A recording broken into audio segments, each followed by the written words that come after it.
வணக்கம். All in one zone devotion சேனலுக்கு உங்களை அன்புடன் வரவேற்கிறேன். இன்றைக்கி நம்மளுடைய சேனலில் முருகப்பெருமான் உங்களுடன் கூடவே இருக்கிறார் அப்படின்றத நீங்கள் எப்படி தெரிஞ்சுப்பீங்க, எப்படி நம்ம எல்லாம் தெரிஞ்சுக்கலாம் நம்ம கூடவே முருகப்பெருமான் இருக்கிறார் எந்நேரமும் எப்பொழுதும் அப்படின்றத நம்ம எப்படி தெரிஞ்சுக்கலாம் அப்படின்றத நம்ம இந்த வீடியோவில் பார்க்கலாங்க.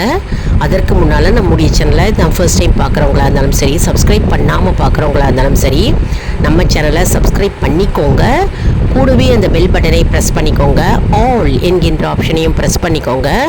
அப்போ தான் நான் போடுற வீடியோஸ் எல்லாம் உங்களுக்கு உடனுக்குடன் நோட்டிஃபிகேஷனில் மிஸ் பண்ணாமல் தெரிய வரும். சரி வாங்க, இப்போ நம்ம வீடியோக்குள்ளே போகலாம். வீடியோவை ஸ்கிப் பண்ணாமல் முழுமையாக பாருங்கள். அப்போ தான் உங்களுக்கு டவுட்ஸ் இல்லாமல் புரிய வரும்.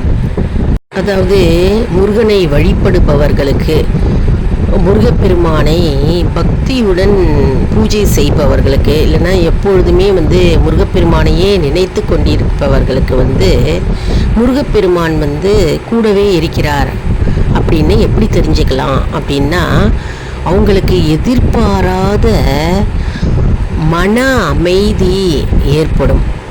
அதாவது மனதில் ஒரு நிம்மதியும் அமைதியும் அப்படியே சாந்த குணமும் அவர்களுக்கு இயல்பாகவே தோன்றும். அது ஒரு அறிகுறி அப்படின்னே சொல்லலாங்க. அடுத்தது வாழ்க்கையில் தைரியம் ஏற்படும். அவங்களுக்கு தனி துணிச்சல் ஏற்படும். எந்த செயலை எடுத்தாலும் நமக்கு முருகன் பார்த்து கொள்வார், முருகன் நம்மோடையே கூடவே இருக்கிறார் அப்படின்னு அந்த மனதில் அவங்களுக்கு தைரியம் ஏற்படும். தன்னம்பிக்கையும் தைரியமும் துணிச்சலும் அவர்களுக்கு ஏற்படும். அது தனி தைரியமே இருக்கும். அதாவது நமக்கு முருகப்பெருமான் நம் கூடவே இந்த செயலை கண்டிப்பாக முடித்து கொடுப்பார். எப்படியாவது வேலவன் நம்முடைய வேலையை கண்டிப்பாக தேடி தருவார். நமக்கு ஒரு வேலை தேடி தருவார். நமக்கு இந்த இக்கட்டான சூழ்நிலையிலிருந்து அவர் நம்மை காப்பாற்றுவார் அப்படின்ற மன தைரியமும் துணிச்சலும் இருக்கும், தனி தைரியம் இருக்கும். அதன் மூலமாகவே நம்ம தெரிஞ்சுக்கலாம் அவர்கள் முருகப்பெருமான் அவர்கள் கூடவே இருக்கிறார் அப்படின்றது ஒரு உணர்வு நமக்கு தானாகவே நமக்கு தெரிய வரும். மேலும் அவர்கள் துணிச்சலாக எந்த செயலையும் செயல்படுவார்கள். மேலும் அவர்களுக்கு மயில் உடைய சத்தம் கேட்கலாம். ஒரு காட்டு வழி பாதையில் அவர்கள் ட்ராவல் பண்ணும்பொழுது மயிலின் சத்தம் கேட்கலாம். அப்படின்னா மயிலுடைய இறகு அவர்கள் போகிற இடத்துல கண்ணில் தென்படலாம். மற்றும் முருகப்பெருமானுடைய வேல் அவர்கள் பயணித்து கொள்ளும் பொழுது, ட்ராவல் பண்ணும்பொழுது முருகப்பெருமானுடைய வேல் வண்டியிலையாவது தென்படலாம், இல்லைன்னா கார் பின்னால் தென்படலாம். ஏதாவது ஒரு வண்டியில் வேலே சொருகி வச்சுருப்பாங்க, அது கண்ணில் அவர்களுக்கு அடிக்கடி தென்படலாம். மற்றும் காலையில் சேவல் கூவுவது, அது அந்த சத்தம் அவர்களுக்கு கேட்கலாம். மயிலின் சத்தம் எங்கிருந்தாவது மயில் சத்தம் போடுகிறது அது அவர்கள் காதில் அது விழும்.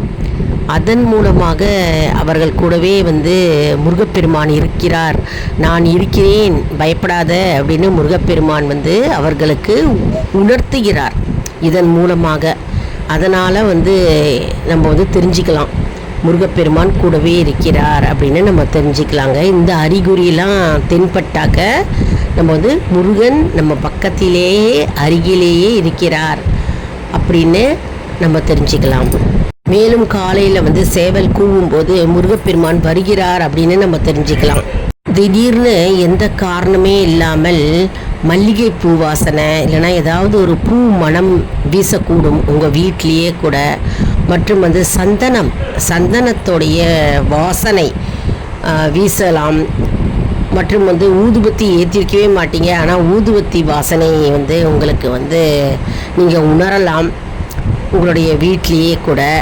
இதெல்லாம் முருக பக்தர்களுக்கு அவர்கள் உணர்வார்கள். இது முருகப்பெருமான் நான் உங்களுடைய கூடவே இருக்கிறேன் அப்படின்னு அவர்களுக்கு உணர்த்துகிறார். இந்த அறிகுறியெல்லாம் வந்து அவர்களுக்கு தானாகவே தென்படுங்க.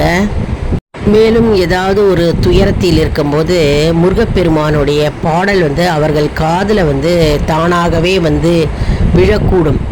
ஏதாவது ரோட்டில் நாங்கள் நடந்து போயிருக்கும்போது, அப்படி இல்லைன்னா வண்டியில் போயிட்டு இருக்கும்போது, பஸ்லேயோ கார்லேயோ போகும்போது எங்கிருந்தாவது முருகப்பெருமானுடைய பாடல் வந்து அவர்கள் காதில் விழக்கூடும் எதிர்பாராத விதத்தில்.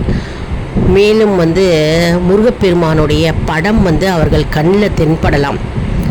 அதாவது அவர்கள் ட்ராவல் பண்ணும்பொழுதோ அல்லது வேறு எந்த இடத்தில் அவர்கள் வந்து பயணிக்கும்போது அல்லது எந்த இடத்தில் அவங்க இருக்கிறாங்களோ அந்த இடத்துலையே வந்து முருகப்பெருமானுடைய படம் வந்து அவர்கள் கண்ணில் தென்படலாம். அவர்கள் வந்து முருகப்பெருமான் படத்தை வந்து நோக்கி பார்க்கலாம். இதெல்லாம் வந்து சில அறிகுறிகள். முருகப்பெருமான் கூடவே இருக்கிறார், கலங்காதே, பயப்படாதே அப்படின்னு ஆறுதல் சொல்கிற மாதிரி முருகப்பெருமான் அந்த இடத்தில் இருப்பார்கள். அவர்களுக்கு காட்சி கொடுப்பார்கள். அதாவது முருகப்பெருமானுடைய படம் மூலமாக காட்சி கொடுக்கலாம், அதாவது பாட்டு மூலமாக அவர்களுக்கு காட்சி கொடுக்கலாம். மற்றும் வந்து அவர்களுக்கு தைரியம் சொல்வதற்காக முருகப்பெருமான் வேல் அவர்கள் கண்ணில் தென்படும் போது அவர்களுக்கு வந்து தைரியம் ஏற்படலாம். எப்பொழுதும் எந்நேரமும் நான் உங்களுடைய கூடவே இருக்கிறேன் அப்படின்னு முருகப்பெருமான் உணர்த்துகிறார்.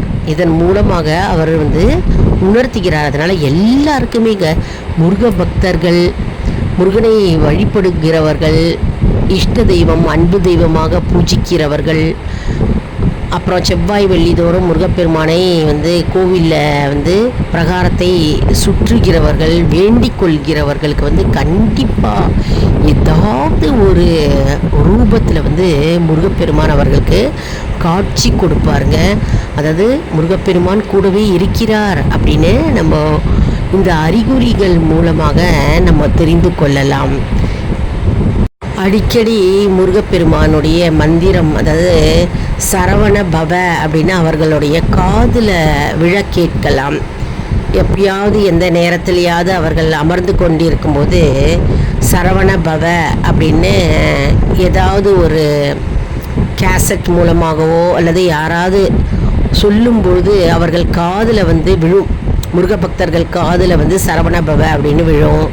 அப்படி இல்லை என்றால் யாராவது குழந்தையை வந்து சரவணா இங்கே வா அப்படின்னு கூப்பிட கொள்ளலாம். சரவணானா முருகப்பெருமானுடைய பெயர் வைத்திருப்பார்கள். அதனால் வந்து அவர்கள் வந்து அவர்களுடைய குழந்தையை வந்து சரவணா இங்கே வா அப்படின்னு அவர்கள் அழைக்கும்போது அந்த சரவணா அப்படின்ற பெயர் வந்து அவர்களுடைய காதில் விழக்கூடும். அதன் மூலம் முருகப்பெருமான் உணர்த்துகிறார். அதாவது அவர் வந்து கூடவே இருக்கிறார், கவலைப்படாதே, பயப்படாதே மகளே, பயப்படாதே மகனே, நான் உன் கூடவே இருக்கிறேன், உன் பிரச்சனை நீங்கிவிடும் அப்படின்னு அவர் ஆறுதல் சொல்கிறார் போல் நமக்கு வந்து உணர்த்துகிறார் முருகப்பெருமான். அதன் மூலமாக நம்ம தெரிந்து கொள்ளலாங்க. இதெல்லாம் வந்து நிறைய அறிகுறிகள் முருகப்பெருமான் வந்து நமக்கு அவர் உணர்த்தும் விதம்.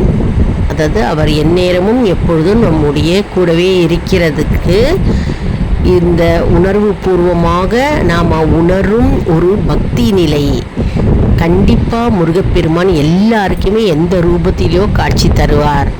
அதாவது மேலும் இப்போ நம்மளுடைய ஒர்க் பிளேஸில் ஒர்க் பண்ணுறோம், இல்லை ஸ்கூலுக்கு போகிறோம், இல்லை காலேஜுக்கு போகிறோம், இல்லை எந்த அலுவலகத்தில் நம்ம ஒர்க் பண்ணாலும் சரி, நம்ம வந்து யாராவது முருகனுடைய பெயரே வைத்திருக்கலாம். முருகா இந்த ஃபைல் எடுப்பா, முருகா அந்த வாட்டர் பாட்டிலை எடுப்பா அப்படின்னு சொல்கிறத வந்து நம்ம காதில் விழக்கூடும். நம்மளே வந்து அனுபவபூர்வமாக நம்ம உணர்ந்திருப்போம் இதெல்லாம். அதனால் முருகா, சரவணா இந்த மாதிரி முருகனுடைய பெயர் வந்து அடிக்கடி நம்ம காதில் வந்து விழக்கூடும். இதன் மூலமாக நம்ம தெரிஞ்சுக்கலாம் முருகப்பெருமான் நம்முடைய கூடவே இருக்கிறார் என்று. இதெல்லாம் வந்து முருகப்பெருமான் வந்து உணர்த்துகிறார் நமக்கு. முருகப்பெருமானை நம்பினவர் கைவிடப்படார். அதாவது முருகப்பெருமானை யார் நம்புகிறார்களோ, பக்தி சிரத்தையுடன் வேண்டுகிறார்களோ, சரணடைகிறார்களோ அவர்களுக்கு வந்து கண்டிப்பாக வந்து முருகப்பெருமான் வழிவாசலை திறப்பார். மற்றும் அவர் கைவிட மாட்டார். அவர்களை கைப்பிடித்து கஷ்டமான சூழ்நிலையிலிருந்து அவரை எழுந்திருக்க வைப்பார், வெற்றியடைய செய்வார். அடுத்தது பார்த்தோம்னா வேலுண்டு வினை இல்லை. முருகப்பெருமானுடைய அதாவது வேலுண்டு வினை இல்லை. வந்த வினையும் சரி, இருக்கின்ற வினையும் சரி அப்படியே நீங்கி போகும். அதாவது வருகின்ற வினையும் நீங்கும்.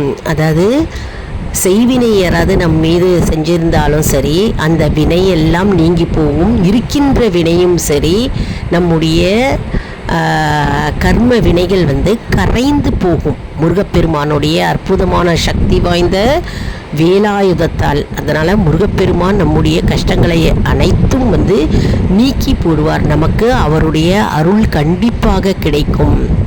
இன்னொன்று பார்த்தோம்னா, நமக்கு தீராத வயிற்று வலி, தீராத தலைவலி இருந்ததுன்னா முருகா அப்படின்னு நம்ம கூறி முருகப்பெருமானுடைய விபூதியை நம்ம வயிற்றில் தடவிட்டு நெத்தியில் தடவினாலே போருங்க, நமக்கு தலைவலியும் வயிற்று வலியும் இருந்த இடம் தெரியாமல் போகும். மேலும் நம்ம அந்த வயிற்று வலி எதனால் வருகிறது அடிக்கடி அப்படின்னு நம்ம டாக்டர்கிட்ட போய் நம்ம மெடிசின்ஸ் வாங்கி நம்ம கண்டிப்பாக சாப்பிடணும் தலைவலிக்கும் சரி.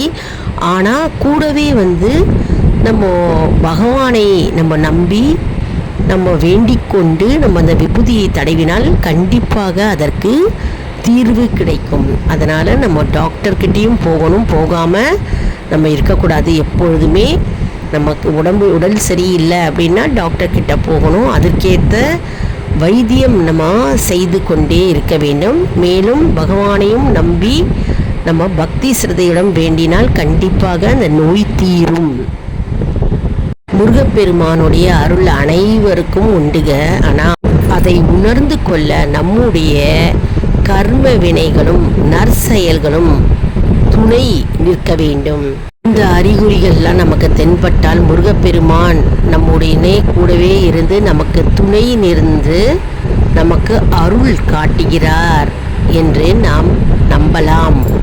முருகப்பெருமான் நமக்கு எந்த ரூபத்திலாவது நமக்கு காட்சி அளித்து நமக்கு வழிகாட்டுகிறார் என்று நாம் நம்பலாங்க.